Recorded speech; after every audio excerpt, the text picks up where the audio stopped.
주식시장에서 흔히 말하는 저평가, 고평가의 기준은 대부분 순이익을 기반으로 만들어집니다. 그런데 이 순이익이라는 숫자 자체가 얼마나 불완전하고 조작되기 쉬운지를 깨닫는 순간 투자에 대한 시각이 완전히 달라지게 됩니다. 순이익은 매출액에서 매출원가를 빼고 판매 관리비를 빼고 기타 수익을 더하고 기타 비용을 빼고 금융수익을 더하고 금융비용을 빼고 마지막으로 법인세 비용까지 빼야 나오는 결과물입니다. 무려 7단계의 가감 과정을 거쳐야 하는 숫자이기 때문에 그 안에는 수많은 임의적 추정과 회계적 판단이 끼어들 수밖에 없습니다. 반면 매출액은 손익계산서의 가장 윗줄에 위치해서 다른 어떤 요소에도 훼손되지 않는 가장 순수한 숫자입니다. 이 단순한 차이에서 출발한 발상이 바로 시가총액을 매출액으로 나누는 지표였고, 이 지표를 만들어낸 인물이 바로 오늘 다루고자 하는 켄 피셔입니다. 왜 매출액에 주목해야 하는지에 대한 논리는 단순하면서도 강력합니다. 주가의 움직임은 결국 어떤 원인으로부터 비롯되는데 순이익이라는 것은 그 원인의 결과물일 뿐입니다. 진짜 원인은 사업의 본질, 즉 제품이 팔리는 양과 가격에서 만들어지는 매출에 있습니다. 이익이 크게 흔들리는 기업들도 매출액만큼은 급격하게 무너지는 경우가 드뭅니다. 오랜 기간 빠르게 성장하던 기업이 일시적으로 매출이 정체되는 순간 순이익이 흑자에서 거액의 덕자로 돌변하는 사례는 시장에서 무수히 관찰됩니다. 이런 순간이야말로 시장이 가장 크게 오해하고 가장 크게 흔들리는 구간이며 동시에 가장 큰 기회가 숨어있는 구간이기도 합니다. 실제 사례를 살펴보면 이 논리가 더욱 분명해집니다. 어떤 기업의 주가가 고점을 찍었을 때 시장의 기대감은 하늘을 찌를 듯했고 전문가들은 향후 이익이 더 크게 성장할 것이라 예측했습니다. 그런데 이 시점에 해당 지표는 3.25를 넘어서며 명백한 고평가 신호를 내고 있었습니다. 시간이 지나 실제 이익이 줄어들자 시장은 실망감에 주가를 폭락시켰고 고점 대비 무려 5분의 1 수준까지 추락했습니다. 그런데 흥미로운 점은 같은 기간 매출액은 거의 흔들리지 않았다는 사실입니다. 이때 해당 지표는 0.6일까지 떨어져 있었고 이는 매수 적기를 알리는 강력한 신호였습니다. 이후 이익이 회복되면서 주가는 저점 대비 2배 이상 상승했습니다. 이 사례 하나만 봐도 이익이라는 후행 지표를 보고 판단했을 때는 이미 늦었지만 매출을 기반으로 한 선행 지표를 활용했을 때는 정확한 타이밍을 잡을 수 있었다는 것을 알 수 있습니다. 이 지표를 보완하는 또 하나의 무기도 함께 알아두시면 좋습니다. 시가총액을 직전 12개월 연구개발비로 나눈 값인데 이 값이 15를 넘는 기업은 절대 매수하지 말아야 하고 5에서 10 사이의 값을 가진 기업을 찾는 것이 이상적입니다. 만약 이 값이 5보다 훨씬 낮은 수준까지 내려간 경우라면 이미 다른 기업이 그 회사를 인수했을 가능성이 높을 정도로 희귀한 기회라는 뜻입니다. 연구개발에 들어가는 비용이 시장에서 어떤 가치로 평가받고 있는지를 보여주는 이 지표는 매출 기반 지표와 함께 사용했을 때 한쪽만으로는 발견하기 어려운 함정과 기회를 동시에 짚어낼 수 있다는 장점이 있습니다. 매출 기준으로는 싸 보이지만 실제로는 부실한 기업을 걸러낼 수도 있고 매출 기준으로는 비싸 보이지만 실제로는 저평가된 우량 기업을 찾아낼 수도 있다는 것입니다. 여기서 한 가지 더 중요한 사실은 이 모든 지표를 똑같은 기준으로 적용해서는 안 된다는 점입니다. 기술주처럼 화려하고 성장성이 부각되는 업종에서는 매출 기준 지표가 1.5나 3이라는 기준이 잘 맞아떨어지지만 철강이나 화학, 기계처럼 화려하지 않지만 우리 일상에 필요한 기초 소재와 부품을 만드는 업종에서는 다른 기준이 필요합니다. 이런 업종은 수익률 자체가 높지 않고 성장 속도도 느리기 때문에 지표값 자체가 항상 낮게 형성됩니다. 따라서 이런 업종에서는 0.4 이하에서 매수하고 0.8에 접근하면 매도하는 것이 적절하며 미래 전망이 특별히 어두운 기업이라면 0.6이 채 안 되는 수준에서 매도하는 것이 안전합니다. 흥미로운 점은 이런 업종에서 낮은 수준의 지표를 보이던 주식들이 오를 때는 놀랄 만큼 화려하게 오르지만 지표가 일정 수준을 넘어서면 급격히 힘을 잃고 추락한다는 것입니다. 투자할 때 흔히 사람들이 회피하는 영역이 바로 순이익이 적자거나 간신히 손익분기점을 넘는 회사들입니다. 그런데 바로 이 영역에서 엄청난 기회가 나온다는 것이 핵심 통찰입니다.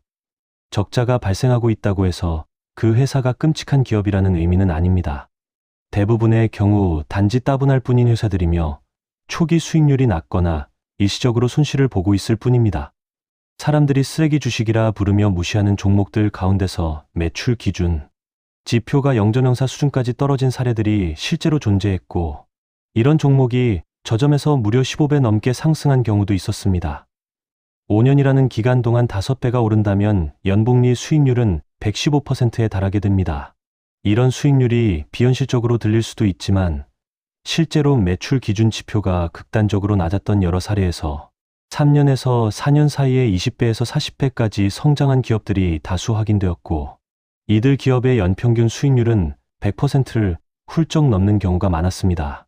그리고 이런 폭발적인 상승을 보인 종목들 가운데 매출 기준 지표가 1.5를 넘는 종목은 단 하나도 발견되지 않았다는 사실이 이 전략의 신뢰도를 더욱 높여줍니다. 물론 지표 하나만 보고 투자해서는 안 됩니다. 진정으로 폭발적인 상승을 만들어내는 종목은 매출 지표가 낮은 것을 넘어서 사업의 본질 자체가 뛰어난 우량 기업이어야 합니다. 이런 우량 기업이 갖춰야 할 특징은 몇 가지로 압축됩니다. 조직 전반에 성장에 대한 강한 열망이 스며들어 있어야 하고, 시장의 변화를 누구보다 빠르게 감지하는 탁월한 마케팅 역량이 있어야 하며, 경쟁자들을 압도하는 독보적인 원가 경쟁력이나 시장 지배력을 갖추고 있어야 합니다. 또한 직원들이 공정한 대우와 보상을 받는다고 느끼는 건강한 조직 문화가 있어야 하고, 계획에서 벗어나는 상황에도 신속하게 적응하는 유연한 재무관리 능력이 있어야 합니다.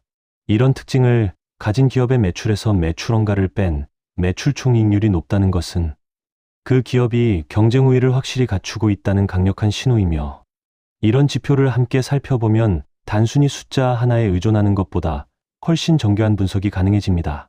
여기서 반드시 짚어야 할 또 하나의 진실이 있습니다. 아무리 뛰어난 기업이라도 결함이 없을 수는 없다는 것입니다. 빠른 성장 뒤에는 항상 불안정성의 씨앗이 숨어 있습니다. 신규 인력 채용, 새로운 제품 개발, 장비와 공정에 대한 투자가 늘어나는 과정에서 품질 문제나 관리 실수가 생기기 마련입니다.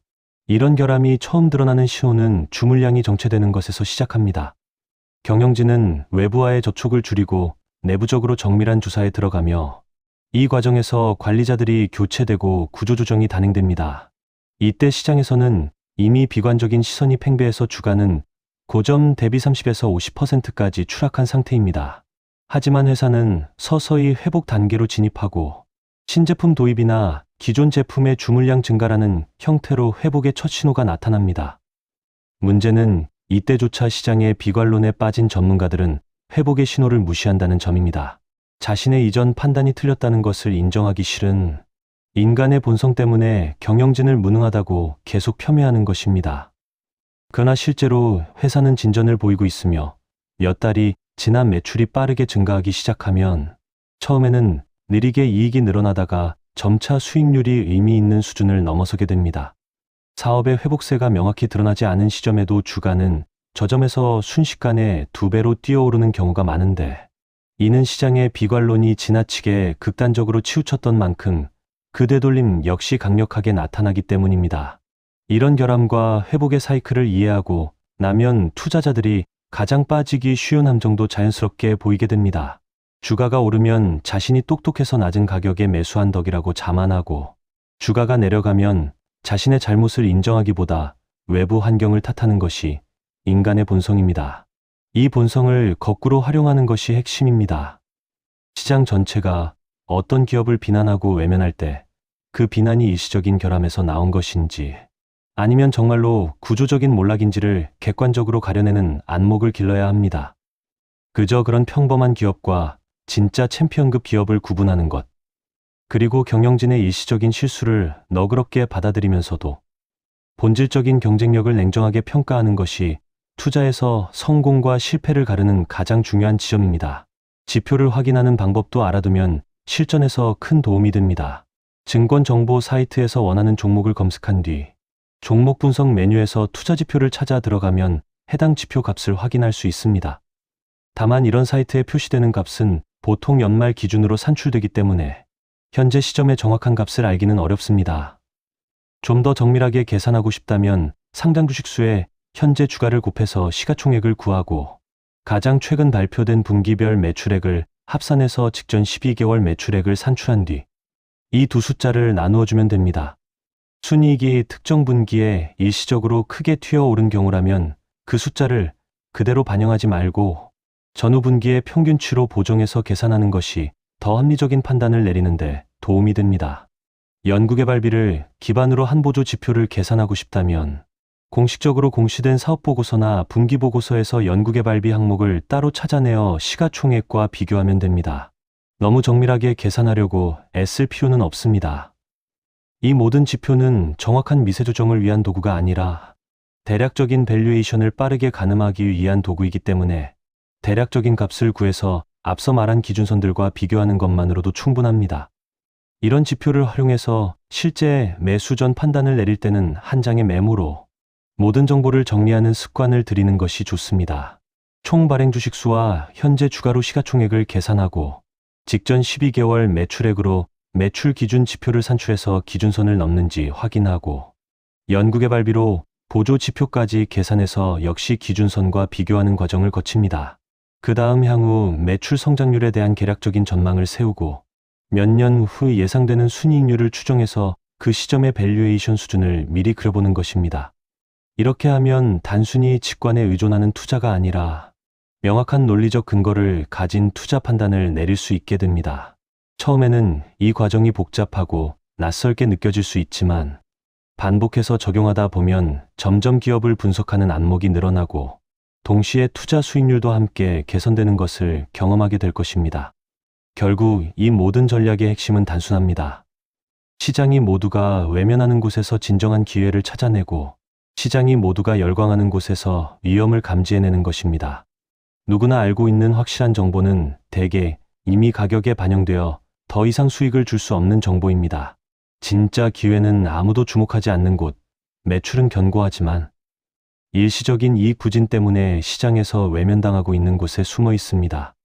이런 기회를 발견하기 위해서는 순이익이라는 후행, 지표 대신 매출이라는 선행 지표에 집중하는 안목을 길러야 하고 동시에 그 기업이 정말로 경쟁 우위를 가진 우량 기업인지를 함께 살펴보는 균형 잡힌 시각이 필요합니다. 오늘 다룬 이 매출 기반 밸류에이션 전략을 여러분의 투자 기준 안에 확실히 새겨두신다면 시장이 만들어내는 수많은 착시와 소음 속에서도 흔들리지 않고 진짜 기회를 알아보는 힘을 갖게 되실 것입니다. 투자에서 흔히 저지르는 가장 큰 실수는 미디어와 전문가들의 말을 그대로 받아들이는 것입니다. 이런 실수를 줄이기 위해 스스로에게 던져야 할 3가지 질문이 있습니다. 첫 번째는 내가 지금 잘못된 것을 믿고 있지는 않은가 하는 질문이고, 두 번째는 다른 사람들이 미처 알아차리지 못한 것 중에서 내가 간파할 수 있는 것은 무엇인가 하는 질문이며, 세 번째는 지금 내 두뇌가 나에게 어떤 착각을 일으키려 하고 있는가 하는 질문입니다. 이 3가지 질문은 단순히 추상적인 자기성찰을 위한 것이 아니라 실제 주식시장의 고점과 저점, 상승과 하락을 예측할 수 있는 매우 구체적이고 강력한 사고의 도구입니다. 첫 번째 질문부터 자세히 들여다보겠습니다. 사람들은 본능적으로 직관에 맞아떨어지는 것을 의심하지 않으려는 경향이 있습니다. 특히 주변 사람들 모두가 똑같은 생각을 하고 있을 때는 그 생각을 검증해 보려는 시도조차 하지 않게 됩니다. 그런데 이런 확신에 가득 찬 믿음이야말로 투자자에게 가장 큰 상처를 입힐 수 있는 위험 요소입니다. 인간이라는 존재는 원래 과도한 확신감을 갖도록 진화해 왔습니다.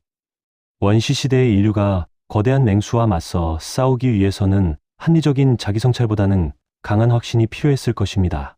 만약 그 시절 인류가 이성적으로 따져보고 무모하다는 결론을 내렸다면 생존 자체가 어려웠을 것입니다. 이런 과도한 확신은 많은 분야에서 성공을 위한 필수 요소이지만 자본시장에서는 정반대로 작용해서 막대한 손실로 이어지는 경우가 많습니다. 이와 관련해서 흥미로운 데이터 분석이 있습니다. 보통 사람들은 가격이 수익에 비해 낮은 종목은 안전하고 높은 종목은 위험하다고 생각합니다. 그런데 지난 130년이 넘는 기간 동안 시장 수익률이 마이너스 10% 이하로 추락했던 시기를 모두 살펴보면 그 가운데 상당수가 오히려 가격 수익 비율이 평균보다 낮은 구간에서 발생했다는 사실이 확인됩니다. 반면 가격 수익 비율이 매우 높았던 시기에 폭락이 발생한 경우는 극히 드물었습니다. 이는 단순히 가격 수익 비율이 낮다고 해서 안전하다거나 높다고 해서 위험하다고 단정 지을 수 없다는 것을 보여주는 매우 의미 있는 통계입니다. 이 지표를 다르게 바라보는 방법도 있습니다. 가격을 수익으로 나누는 대신 수익을 가격으로 나누어 보면 일종의 수익률 개념으로 전환됩니다. 이렇게 뒤집어서 생각하면 채권의 이자율과 직접 비교할 수 있는 형태가 됩니다. 예를 들어 어떤 종목의 가격 수익 비율이 10이라면 이를 뒤집은 값은 10%라는 수익률로 해석할 수 있습니다. 이 10%라는 숫자를 채권 수익률과 비교해 보면 훨씬 직관적인 판단이 가능해집니다. 채권 수익률이 8%라면 10%라는 수치는 상대적으로 매력적이지 않을 수 있지만 채권 수익률이 3% 수준이라면 10%라는 수익률은 대단히 매력적인 선택이 됩니다. 실제로 주식에 이런 환산 수익률이 국채 수익률과 비슷한 수준으로 근접하거나 그보다 높아지는 시점에서 주식시장이 크게 상승하는 현상이 반복적으로 관찰되었습니다. 이 현상은 한 국가에만 국한된 것이 아니라 여러 선진국 시장에서 공통적으로 확인되는 패턴이라는 점에서 더욱 신뢰할 만한 근거가 됩니다. 두 번째 질문으로 넘어가 보겠습니다. 다른 사람이 간파하지 못한 것을 내가 간파할 수 있다는 발상은 처음에는 불가능해 보입니다. 하지만 이것은 생각보다 훨씬 단순한 원리로 접근할 수 있습니다. 핵심은 모두가 주목하고 있는 것이 무엇인지를 먼저 파악한 다음 그곳으로부터 의도적으로 시선을 돌리는 것입니다. 모두가 주목하는 것이 무엇인지는 신문의 첫 면이나 방송 뉴스, 인기 있는 블로그나 뉴스레터를 보면 쉽게 알 수 있습니다. 이런 대중적인 정보 자체를 무시하라는 뜻이 아닙니다. 오히려 이런 정보를 적극적으로 살펴봐야 합니다. 다만 그 정보에 무조건적으로 반응하지 않고 모두가 보는 곳에서 한 걸음 떨어져서 다른 방향을 바라보는 훈련이 필요합니다. 이것은 마치 전투에서 적의 주의를 다른 방향으로 돌려놓고 실제 공격은 다른 곳에서 시도하는 전략과 비슷합니다. 인류는 오랜 진화 과정에서 소음이 나는 방향을 바라보도록 본능이 설계되어 있습니다. 예상치 못한 소음을 들으면 자동적으로 그 방향을 쳐다보게 되는 것입니다. 자신은 그렇게 행동하지 않을 거라고 생각하는 사람일수록 실제로는 가장 빠르게 소음이 나는 방향을 쳐다보는 사람일 가능성이 높습니다. 이것은 빨간 코끼리를 떠올리지 말라는 말을 들으면 즉시 빨간 코끼리를 머릿속에 떠올리게 되는 심리와 같은 원리입니다. 여기서 한 가지 중요한 주의사항이 있습니다. 대중과 반대로만 행동하면 된다는 단순한 발상은 위험합니다. 군중이 북쪽으로 향할 때 역발상 투자자가 무조건 남쪽으로 가야 하는 것은 아닙니다. 서쪽이나 동쪽으로 갈 수도 있는 문제입니다. 핵심은 군중에 무비판적으로 휩쓸리지 않는 것이지 무조건 반대 방향으로만 움직이는 것이 정답은 아니라는 점을 분명히 인식해야 합니다. 대부분의 사람들이 어떤 사건이나 가격 움직임에 대해 똑같은 의견을 가지고 있다면 그것은 오히려 자신의 생각이 틀렸을 수 있다는 강력한 경고 신호로 받아들여야 합니다. 올바른 판단을 내리기 위해서는 때로는 외로움을 감수하고 다른 사람들에게 바보처럼 보일 수 있는 용기가 필요합니다. 세 번째 질문은 가장 까다롭지만 가장 중요한 질문입니다. 바로 지금 내 두뇌가 나에게 어떤 작용을 하고 있는지를 묻는 것입니다. 투자에서 가장 큰 적은 바로 우리의 두뇌 그 자체입니다. 더 정확히 말하면 생존에 초점이 맞춰진 진화된 본능이 가장 큰 적입니다. 선사시대 인류의 가장 중요한 목표는 물리적으로 살아남는 것이었고 그 과정에서 안전을 추구하는 본능이 깊이 뿌리내리게 되었습니다. 무리에서 벗어나는 것은 생존에 위협이 되는 행동이었기 때문에 우리의 두뇌는 본능적으로 무리에 머물러 있으려고 합니다. 하지만 주식시장에서 군중에 휩쓸리는 것은 오히려 가장 위험한 행동이 될 수 있습니다.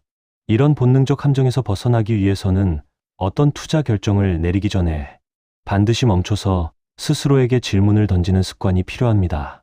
내 두뇌가 지금 나에게 충격을 주려고 어떤 일을 벌이고 있는지, 내가 상황을 제대로 보지 못하도록 가리고 있는 것은 아닌지, 이 상황을 완전히 거꾸로 받아들이도록 유도하고 있는 것은 아닌지를 자문해 보아야 합니다. 이제 시장의 고점과 저점이 어떻게 형성되는지에 대한 본질적인 이야기로 들어가 보겠습니다. 강세장에서 약세장으로의 전환은 결코 한순간에 이루어지지 않습니다. 시장의 고점에서는 주가가 마치 오래도록 서서히 무너지는 모습을 보입니다. 몇 %씩 이유 없이 빠지다가 다시 며칠간 반등하는 시기가 반복되면서 서서히 무너져 내리는 것이 일반적인 양상입니다. 반면 진짜 거대한 거품은 매우 드물게 나타나며 진짜 거품이 형성될 때는 항상 새로운 패러다임이라는 명분이 등장합니다. 과거의 규칙이 더 이상 적용되지 않는 완전히 새로운 영역이라는 인식이 퍼지면서 적은 위험만으로도 높은 수익을 낼 수 있다는 믿음이 확산되는 것입니다. 흥미로운 점은 진짜 거품이 형성되고 있을 때는 사람들이 그것을 거품이라고 부르지 않는다는 사실입니다. 거품이라는 단어 자체가 사람들 사이에서 회자되지 않을 때가 오히려 진짜 위험한 시기일 수 있다는 역설적인 통찰입니다. 약세장이 진행되는 과정에서도 매우 흥미로운 패턴이 발견됩니다. 한 섹터에서 시작된 매도세는 곧바로 다른 모든 섹터로 옮겨가지 않습니다. 대신 시간을 두고 점진적으로 확산되는 경향이 있습니다. 이 과정에서 특정 펀드 매니저들이 환매 압박을 받으면 처음 무너진 부실한 종목을 팔기보다는 오히려 유동성이 풍부한 우량 대형주를 매도하게 됩니다. 이는 부실한 소형 종목은 매도하려 해도 거래량 자체가 부족해서 처분하기 어렵고 또한 그 종목이 다시 반등할 것이라는 기대가 남아있기 때문입니다. 결국 이런 매도 압력이 우량주에 충격을 주고 점차 시장 전체로 영향을 미치게 되는 것입니다. 이런 과정에서 상대적으로 충격을 덜 받는 영역이 있는데 바로 시가총액이 작고 상대적으로 저평가되어 있던 종목군입니다. 약세장의 지속 기간에 대해서도 흥미로운 통계가 있습니다. 약세장의 기간은 매우 다양하지만 대부분은 1년에서 18개월 사이에 마무리됩니다. 역사적으로 2년 이상 지속된 경우는 매우 드물었습니다. 약세장의 손실이 발생하는 패턴에는 더욱 주목할 만한 법칙이 숨어 있습니다. 약세장 전체 기간 가운데 초반 3분의 2에 해당하는 기간 동안에는 전체 손실의 3분의 1 정도만 발생하고 나머지 3분의 1에 해당하는 후반 기간에 전체 손실의 3분의 2가 집중되는 경향이 있다는 것입니다. 이것은 약세장의 초반에는 비교적 완만하게 진행되다가 후반으로 갈수록 하락의 속도와 강도가 급격히 거세진다는 의미입니다. 이런 패턴을 이해하고 있으면 지금 시장이 어느 국면에 있는지를 가늠하는 데 큰 도움이 됩니다. 약세장이 마무리되고 새로운 강세장이 시작되는 시점에서는 정반대의 현상이 나타납니다. 강세장의 고점은 완만하고 뾰족하지 않은 형태로 형성되는 반면 약세장의 바닥은 매우 급격하고 날카로운 형태로 형성됩니다. 다시 말해 강세장은 서서히 하락을 시작하다가 막판에 급락하는 경향을 보이지만 약세장에서 벗어날 때는 초반부터 매우 빠르게 급등하는 경향을 보인다는 것입니다. 만약 약세장을 견디지 못하고 시장에서 빠져나갔거나 투자를 미루며 관망하고 있었다면 이렇게 급격한 반등 국면에서 다시 시장에 진입하기가 심리적으로 매우 어려워집니다. 그래서 시장이 힘들더라도 가능하면 시장에 계속 머무르면서 투자를 지속하는 것이 권장되는 전략입니다. 만약 시장이 진정한 약세장이라는 결론을 내렸을 때 어떤 식으로 대응해야 하는지에 대한 구체적인 전략도 살펴볼 필요가 있습니다. 약세장에서는 포트폴리오의 유동성을 가장 중요하게 고려해야 합니다. 핵심은 시장이 다시 강세로 전환될 때 빠르게 그 흐름에 동참할 수 있도록 자금이 묶이지 않은 상태를 유지하는 것입니다. 만기가 정해진 채권 상품이나 즉시 현금화하기 어려운 자산은 약세장 방어 전략에서 피해야 할 대상입니다. 현금과 비슷한 안정성을 가지면서도 현금보다는 조금이라도 더 나은 수익률을 기대할 수 있는 자산을 활용하는 것이 효과적입니다. 동시에 특정 섹터에 대한 비중을 조절함으로써 명목상으로는 주식을 보유하고 있지만 실질적으로는 시장 위험에 크게 노출되지 않는 균형 잡힌 구성을 시도해 볼 수 있습니다. 현금성 자산과 채권, 우량 방어주, 그리고 일부 해지 수단을 적절히 분산해서 보유하는 방식이 약세장을 안전하게 통과하는 데 도움이 됩니다. 이제 시장에 만연한 여러 가지 잘못된 통념들에 대해서도 짚어볼 필요가 있습니다. 가장 먼저 다뤄야 할 것은 원금을 보장하면서 동시에 높은 성장을 추구할 수 있다는 발상입니다. 이것은 듣기에는 매력적이지만 본질적으로 성립할 수 없는 논리입니다. 원금이 확실하게 보장되려면 가격의 변동성 자체가 제거되어야 하는데 이는 손실 가능성뿐만 아니라 수익 가능성까지도 함께 사라진다는 뜻입니다. 성장을 만들어내기 위해서는 반드시 변동성이 필요하고 이는 원금 보장이라는 개념과 본질적으로 양립할 수 없습니다.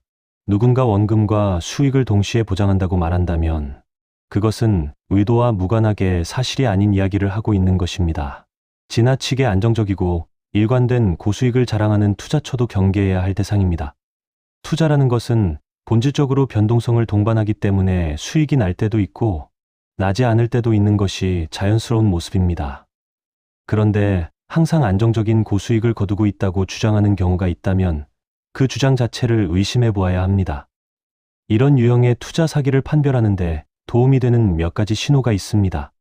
자산을 운용하는 사람과 그 자산을 보관하고 관리하는 사람이 동일인인 경우, 항상 자신은 고수익만 올렸다고 자랑하는 경우, 투자 전략을 지나치게 복잡하게 설명해서 이해하기 어렵게 만드는 경우, 한정된 고객만 받아준다는 특혜를 강조하는 경우, 그리고 의심하는 질문 자체를 극도로 불편해하는 경우가 대표적인 위험 신호입니다.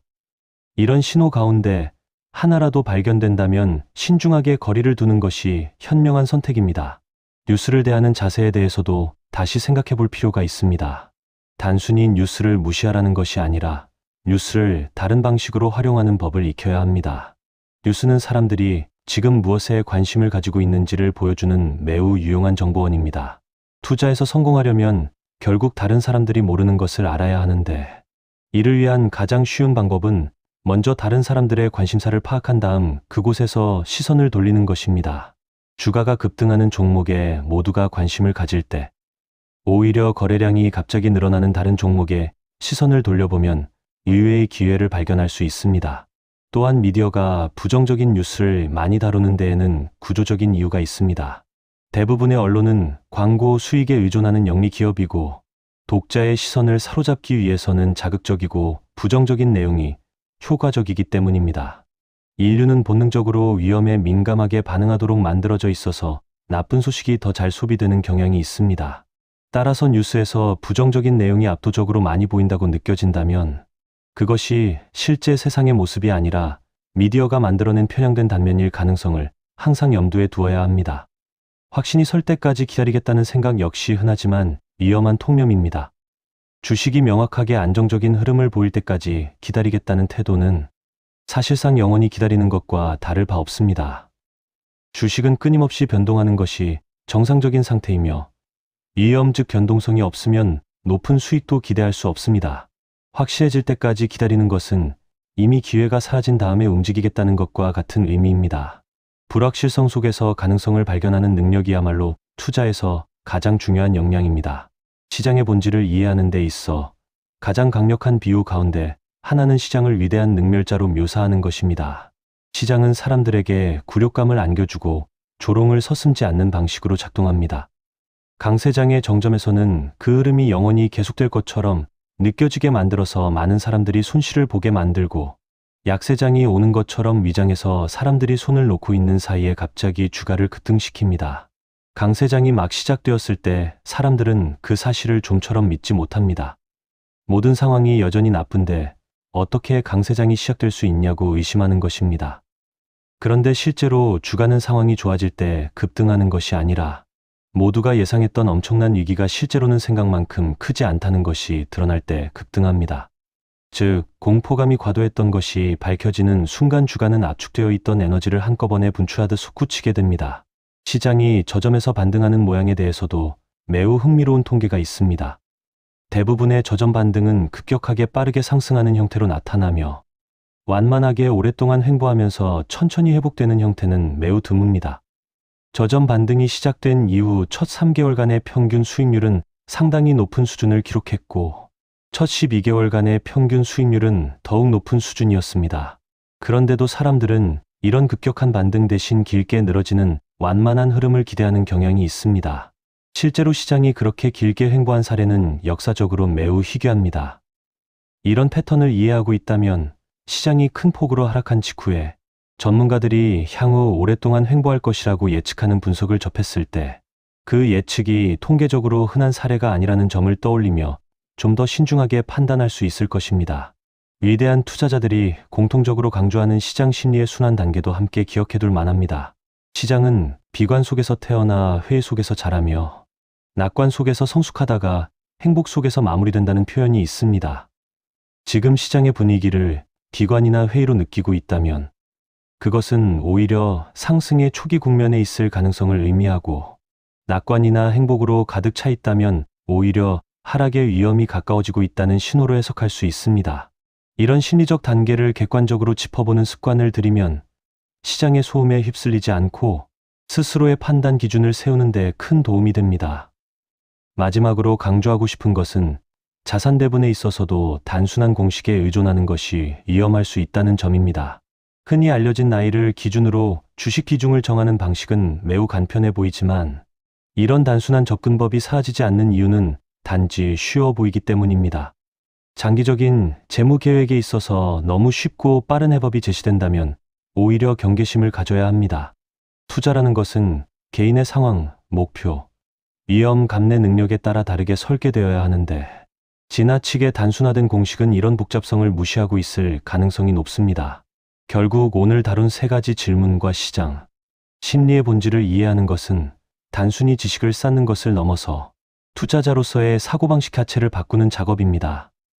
모두가 같은 생각을 하고 있을 때 그 생각을 그대로 따르지 않고 한 번 더 의심해보는 습관, 대중의 시선이 향하는 곳에서 한 걸음 물러나 다른 곳을 바라보는 시도, 그리고 자신의 두뇌가 본능적으로 만들어내는 착각을 끊임없이 점검하는 자세야말로 장기적으로 시장에서 살아남고 성공하는 투자자가 갖춰야 할 핵심 역량이라고 할 수 있습니다.